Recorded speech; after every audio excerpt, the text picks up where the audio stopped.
Welcome to the Heartbeat Podcast with your host, Mike Sommer, where CIOs get what they won't hear anywhere else. Candid insights, real strategies, and the truth about leading tech in a world that's changing faster than ever. Welcome to Heartbeat, tactical insights for CIOs, where we cut through the noise and get real about IT leadership, digital transformation, and the human side of tech. I'm Mike Sommer, and today we're exploring what automation can't replace, building relationships, managing through conversations, and leading with impact. Our guest, Glen Stoffel, is a powerhouse in business strategy in AI-driven transformation. As Chief Strategy Officer at Moon Nox, he's pioneering the first AI solution for system integration, streamlining professional services and unlocking new revenue streams. Beyond AI, Glenn is also co-founder of Camp4, helping leaders develop the tough skills that make technology work for people, not the other way around.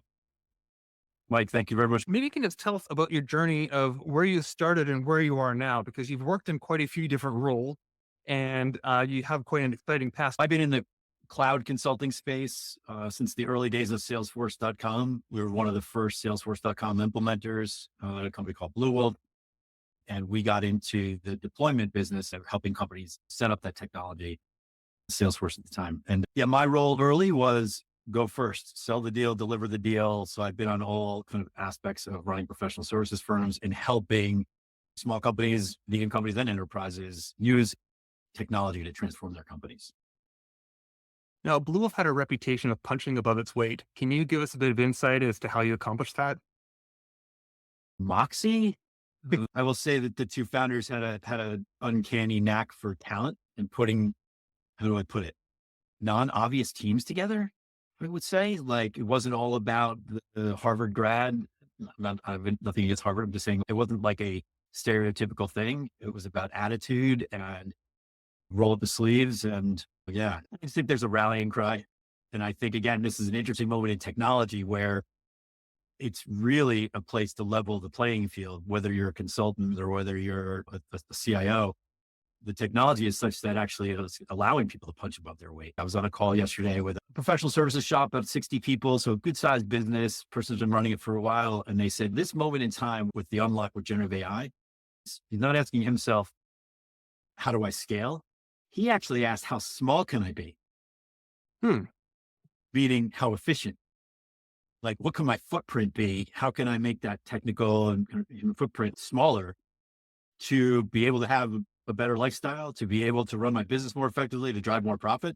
Technology is actually, I think it's a boon for smaller companies and for thinking about how efficient we can be. So I think that's a really keen insight, and it's so important to understand culture. Does the culture of a business want to take advantage to amplify and decrease their footprint, like you said, or to slingshot ahead of current capabilities and skill sets? What are you seeing?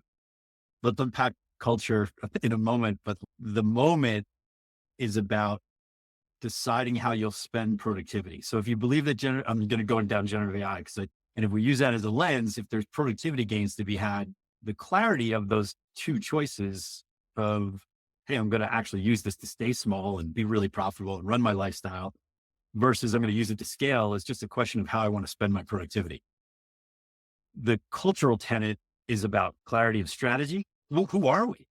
I don't judge that person who doesn't want to scale their business to run the linear rat race of growing a professional services firm, but it's just about clarity. How are you trying to use that productivity? What is your clarity on your strategy and your culture? And I think the cultural piece there is a kind of a big deal as it relates to rallying the troops towards whatever that end is. Do you believe that there is a moment in time where you could see that technology was redefining business strategy before generative AI came and really amplified it? Is there a moment before this that really stood out to you where it has led to some changes in your career trajectory? So there's a couple of things I could hit upon through the process. Like, you could take IoT, machine learning. I think every one of those was an opportunity for people to look at and answer a question. We have to do it. And I think generative AI is no different in that I don't think anybody should be looking for new problems to solve in their business. If you're an enterprise, mid-market enterprise, like CIO, the question is, how could this new technology help me answer the old questions? The stuff that's still going wrong, the stuff that's still a bottleneck, the stuff that's still holding us back or wasting it. Okay. You already have these problems today. And by the way, the answer might be this particular problem. It's actually not a good use case for generative AI. These three problems, not a good use case. These, yeah, you should really be trying to push the envelope there. And that's also about helping people manage sort of that jagged frontier of AI. Where is it good and where is it still a little bit not quite there? Just because you can use AI for something doesn't mean you should. If we look to CES this year, AI was embedded in everything. So going back to your career where you've seen successful implementations of digital transformation or innovation overall, what would you say are some of the fundamentals that are absolutely key to get done right first before you start looking at doing something new or taking a hold of some of these new technologies coming down the pipeline? It's one word to me, it's alignment. And one of the things that we had to do as a growing professional services firm, and as we went up market, was to be able to engage with our customers and make sure that what we were building was actually going to move the needle, was actually aligned with helping them move themselves into market, was helping them deal with whatever was necessitating change at their moment in their company, their moment in their industry, whatever was disrupting them or driving them forward. That alignment meant get in the room with the client executives and make sure it wasn't about rewriting their strategy, but just making sure we understood their strategy, made sure we got rid of the illusion of agreement. Oh, we should set up CPQ. And 3 people, out of 8 people you had at the meeting, there was 10 different perspectives on CPQ. So getting that alignment, what should we build and why? Again, not technology related at all, like no technology. But when you didn't go through that process and you believe the hype of what the technology should be able to do, panacea. And again, that's just because, wow, there's great hype machines out there. Then you could really build stuff that's not either not going to matter or going to miss the mark, or where this person thought it was supposed to do this and this other executive was supposed to do that. They both use the word CPQ, blown projects. The other side of the equation, which is you're building this for people to do their jobs more effectively, doing rep rides, doing agent shadowing, really understanding the perspective of the people that this is actually, whose lives this is going to change. Nothing to do with the technology, because it's about putting the technology more naturally in their path of work, all the change management stuff, which I know you spent a lot of time thinking about as well. So like the starting point answer to that question is 2 things that really have nothing to do with technology. Do you feel that there's any trends that are flying under the radar that have the potential of shaping or reshaping, whether it's IT consulting and professional services or the role of the CIO? I can tell you that the one trend that we're hanging our head on in our current company, Moon Nox, is answering the question, can generative AI help deal with 2 systemic challenges for consultancies, systems implementers? And as way of a parallel, the consulting process that we go through to engage, translate that into business cases and translate that into epics and user stories and functional and technical specs, and that whole continuum of then transforming and using the technology to help the company transform. That process, if you're a Bluewolf, a systems implementation firm, it's the same process if you are an internal IT team whose job is to go talk to your internal clients about what they need and translate that into requirements and translate that into real software and roll it out and the whole thing. So there's a parallel there that I think is important. And again, one trend that you can't ignore, generative AI. And then the question would be, where is that technology impactful to that continuum that I just described? Historically, if you're a systems implementation firm, you have 2 challenges. Tell me if this sounds familiar to you, Mike. You close a deal, you celebrate for about a half a minute, and then you go, wait, we have to hire and staff. Like we need people to go do that technology project.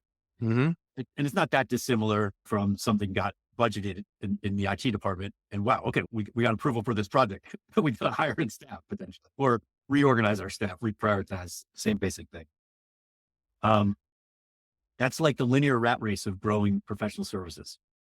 And what generative AI holds the promise of doing is making you more productive per billable or non-billable person, and therefore more nonlinear growth, more ability to have bigger impact, smaller teams.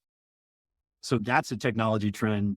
And the reality is, in that space, generative AI is a really good use case, because what does generative AI do? What do large language models do? They're really good at text. They're really good at taking inputs and gelling them into cohesive narratives in whatever way, shape, or form that makes sense for your business. So in much the same way, like you're watching Harvey do this for the legal profession, we're doing it for the consulting profession. And there's a lot of transformative use cases sitting within there, a lot of productivity gains to be had. We're going to age-old problems of dealing with emerging requirements and scope creep. The speed with which you can generate the first drafts is mind-blowing, right? Does it fit? Does it make sense for this particular problem in this particular marketplace? So if I'm wearing the lens of a CIO or wearing the hat of a CIO, and I look at the situation that you've just presented, which is I have a number of requirements. One use case is you take the traditional approach of you bring someone on your team and you have to onboard them and you say, here's our SharePoint folder, or here's our repertoire of all the things that we've done. And you're asking that individual to go through, sort, and make sense of a collection of information versus another that says, here's all the information. And now I've extracted the important points. I've documented this in a format that is understandable, and that person can adjust it very quickly. What's the pro and con to each approach? Which is important. So who arbitrates what's important, right? So you've got a methodological sort of thing sitting underneath that word importance, right? So what does good look like when I analyze that information? What format am I trying to get it into so that it's digestible by the business or the technologist, right? So I think the methodology there, and I think that's a key thing with this technology, is indoctrinating your methodology into these agents so that the human is more likely to do that thing the way, again, the Bluewolf way, the blank way, like name your, Sure. I think one of the biggest challenges right now when people hear the word LLM or large language model is it both knows everything and nothing at the same time. And you have to train it. You have to give it the criteria on, I want you to do this, I don't want you to do that. And I think the next change and next iteration we're going to see is more niche or small language models, whereby it's trained to do a very specific task.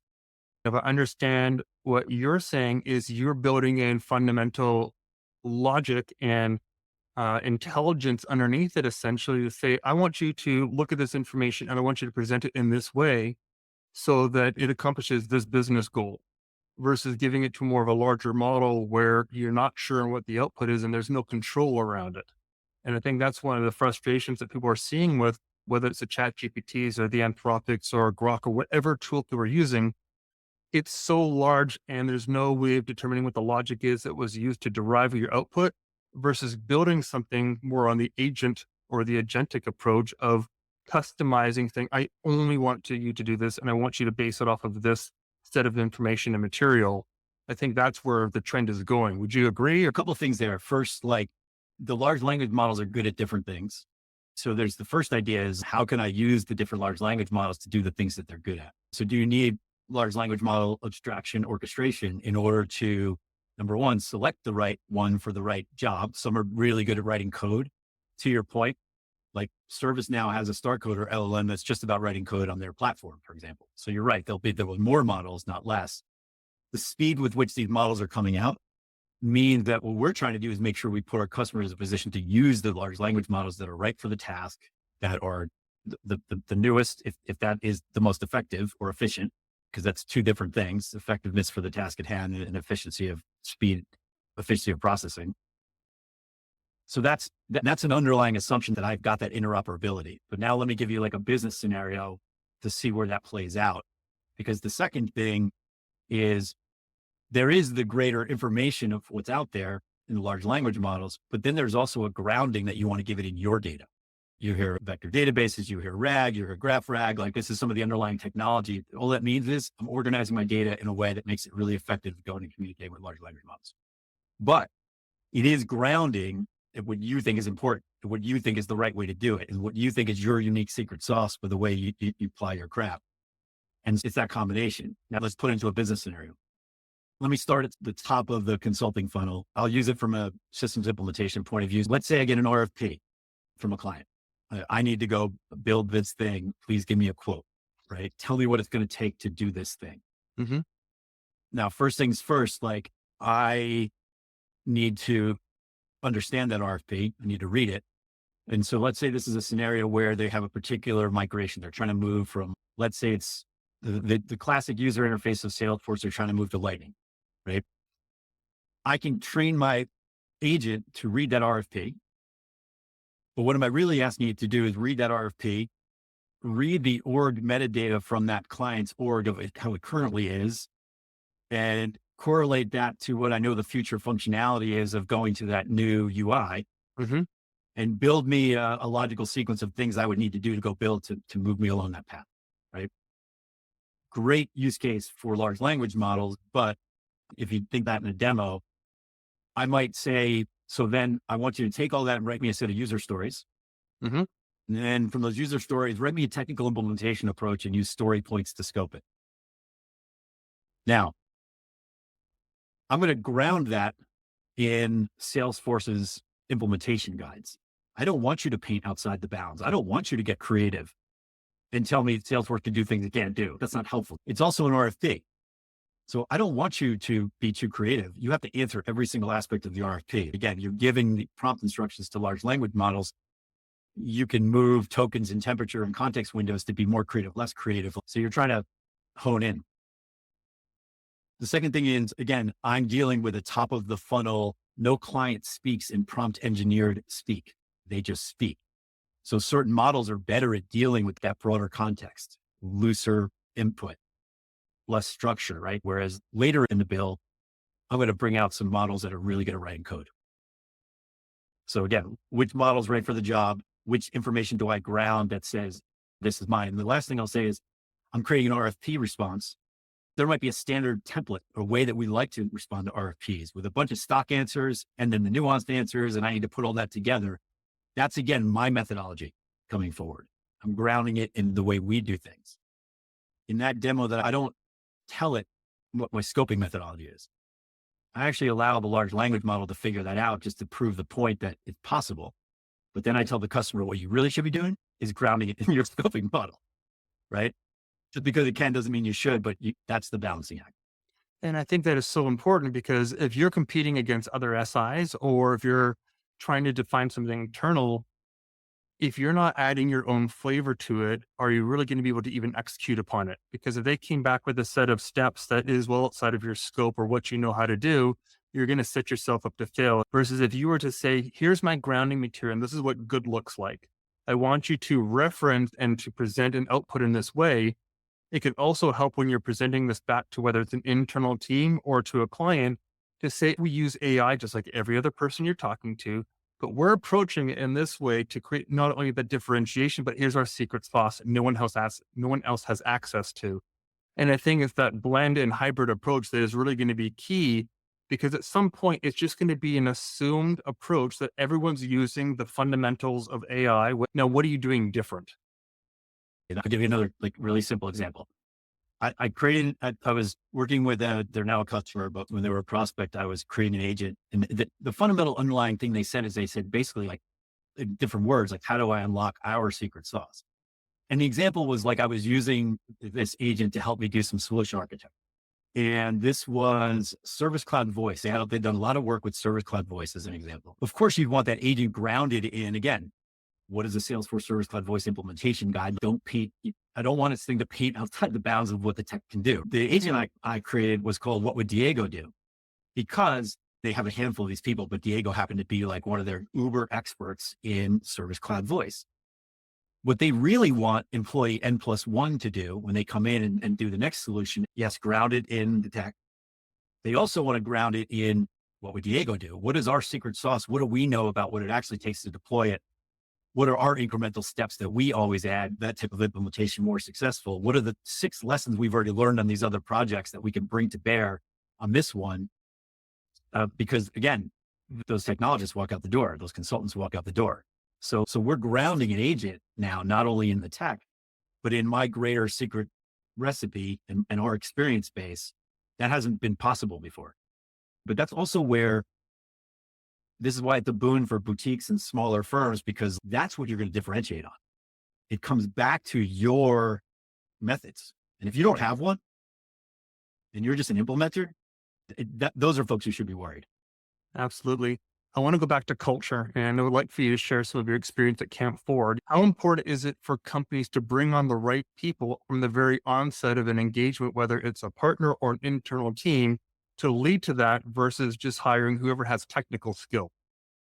Yeah. So cultural fit. This starts with clarity. And so this might unpack slowly, but bear with me. We had somebody come speak to us about culture along the trajectory when we were building Bluewolf. And the thing that I remember most clearly about it, his name was Stan Slap, and I forget the name of his book at the moment, but you might be able to reference it in the notes later. He had to tell our leadership team, we were pretty proud that we were building a culture. We thought we were doing some cool stuff. We valued that. He's the one who told us, you're actually not part of your culture. As a leadership team, you're not part of your culture. You can only influence it. It happens outside of you. And I don't know where the truth lies there, but minimally, it's a great mental exercise to put yourself outside of that and have to look at it as a thing, to be influenced and to be nurtured and to be brought along. But the thing that makes it work, we realized, was first, you have to be clear on who you are, where we're going, and what any change might do to change that. And so that's clarity. We know who we are. We know what our values are. We know the type of culture we espouse. Then it gets to your resource question. How clear are we when we're talking to those folks about this is the way we roll here? What is the delta between their actual experience when they do start rolling with you and what the hell it is you're saying as a leadership team? And the culture is so good at finding the inconsistencies between those two things, you know? So I think it starts with clarity. And I think to that extent, if that's a cultural tenet, that this is the way we roll. And part of the way we roll is like, this is how we share knowledge and this is why it's going to help you. So you're not trying to build a fiefdom. You're not trying to keep your stuff to yourself. If that's part of the way you roll, that's communicated. And if that's felt and reciprocated and they feel like they grow by sharing, then you're okay. So staying on culture for a second, we've gone through a significant shift over the past 2 years where it used to be everyone would travel and you would have a lot of in-person meetings. COVID hit and we went from everyone was sitting next to one another to a complete remote world. And there's been a lot of individuals who entered into the workforce who were remote only. We're now going back to whether it's a mandated in-person or return to office or a hybrid of some sort. How do CIOs help to foster culture and to foster that level of connectiveness in the world where it may not be physically possible to be in the same room? It takes work. Number one, part of when Karen and I were starting Camp 4, it was literally in that moment. And in Camp 4 is about helping consultancies, teaching people what we call the tough skills. But again, that means how good am I at interacting with a customer, running a room, all of those skills of interacting with customers, listening, questions, facilitating. That's a game changer when you used to do that exclusively in the room. It takes different techniques and different strategies to do that in a Zoom, if you will. So we had to rewrite some of how we would engage. Smaller chunks, smaller teams, change the frequency. Some things that work in a room do not work in a Zoom. Something that work better in a Zoom, by the way. Example, when you run a Zoom and you're doing whiteboard and you're using a mural, you have 100% fidelity of capture. Yes. Versus when you used to do it with Post-it notes and things would pop off the wall and you'd be like, I think I remember who put that up there, what they said. Back to the remote in the same way. Whatever you were doing when you were bringing the team together physically and in person, the intent of the output of that still might be your intent. You might need to change the modality. You might need to change modalities and be extra thoughtful. It's not impossible, but it's a change. How important would you say it is when doing these Zoom calls for everyone to have their camera on versus just audio? That is very much back to a cultural question. I do some facilitation. And so what I like to do is explain what that does for me in running a meeting to be able to see people and have that interaction. When you're in a room, in addition to going through, say, a methodological set of steps you're going through with which to structure a conversation and get a certain type of output, you can also viscerally feel the energy. You can see people's subtle reactions. You can see this. just on somebody's face. Mm-hmm. And if your job is to unlock and get the conversation going, there's techniques that facilitators use in a room. You're handicapped a little bit, if you will. Like you don't have all the same things. So what I find is you have to actually explain to people, this is this type of meeting. This is what we're trying to do. This is why it's important you have your camera on. Set that expectation way ahead of time. We also realize that it hasn't happened to you or I yet, but somebody could walk behind the scenes. Somebody could knock on a door. Since you are potentially at home, life is happening. Now in pandemic, that was just insane. But now it's a little more routine and people are more accustomed. People are more respectful. And I think more empathetic as a result. But I think that's all about setting up good expectations and good meetings and good facilitation and just telling people this is why that's important. In some cases, we know that you might need to tune out, but if you need to shut off your screen for a minute, make sure you're coming back because we're running this type of exercise. I think it's the setting of expectations and really relying upon and trusting the people you work with, which is key.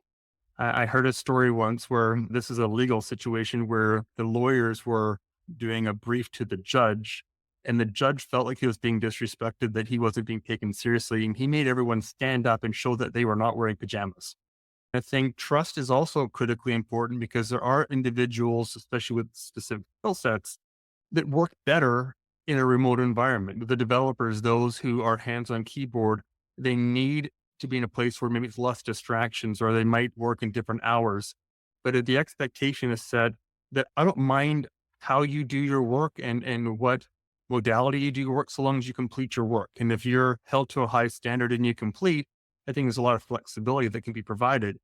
But I'm wondering for this younger generation that's coming in that is maybe not used to the ways of doing business that we used to do, of showing up and the expectations of this is how you present yourself at a meeting. This is how you talk and engage with people. How is that now being affected with the implementation of AI, where there's no longer a need to think creatively or to understand why the problem is existing before you apply technology to it, which I feel is something that Bluewolf did really was they brought in people with skill sets from different backgrounds and different forms of education. So when they are in a room, they could provide multiple points of view that actually made the entire team stronger. Can you talk to a little bit of what you provide as advice for whether it's for a younger person looking to get in or for someone who's looking to hire a younger person and bring them into the team? I'll talk about how I think the future of education and training needs to change. We're talking about how education can provide different levels of education, how that can contribute to a team. What I tell customers is your human ceremonies just became more important when the means of production of the first draft of something is so rapid.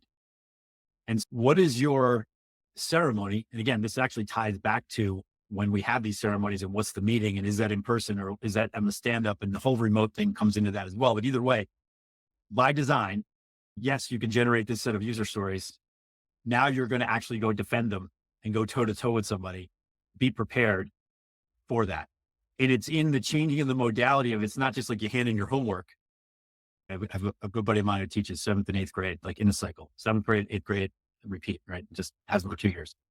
Social studies. ChatGPT comes out. Kids are clearly generating homework. He did was, and we talked about this, he changed the assignment.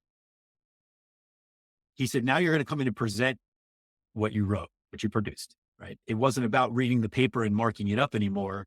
If you can produce the paper, now you have to actually verbally present it and defend it. I think somewhere in there is part of the thread to the answer of, because I agree with you, it's twofold. One is we learned a lot. We had everybody in the office. So there's a lot of that happening, that informal learning of, hey, have you ever seen it? I think that's a miss. And I think if you have a flexible workforce, you have to figure out how to mimic that remotely or do some combination of getting people together from time to time, right? And then secondly, if you're the person creating the learning and development track for people, you have to be really thoughtful to how you're teaching people what good looks like or why something's good. And it's got to be a combination of that. I train somebody, but also those ceremonies where you have to go defend it, right? So anyway, I think the whole learning path becomes very different because of generative AI, because you can produce the thing very quickly. Do you know what good is? Allowing for a lot of creativity to come in, because it doesn't matter how you came up with the answer. If you were involved and you use tools or you use technology to amplify your thoughts or to go down more creative rabbit holes, you have to then bring it back and be able to present it. And that's a higher level of functionality or cognitive ability, which I think is actually where we want to focus as an organization and as a country. Every time there's a new technology, the role that comes, yes, there are roles that are made redundant, but it also creates opportunity for those same individuals to get upskilled into something else.